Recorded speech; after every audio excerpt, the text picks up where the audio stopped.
ən çətin qurban candan keçmək deyil. Ən çətin qurban maldan keçmək deyil. Ən çətin qurban abırdan, hörmətdən keçməkdir. Abrı, hörməti xərcləməkdir.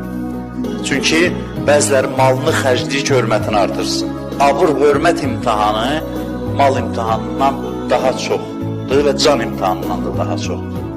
Xanım Fatimə Zəhranın bir fəziləti də bu idi ki, abrından, abr deyəndə burada hörmət, izzət nəzərdə tutulur. Abr bu mənada.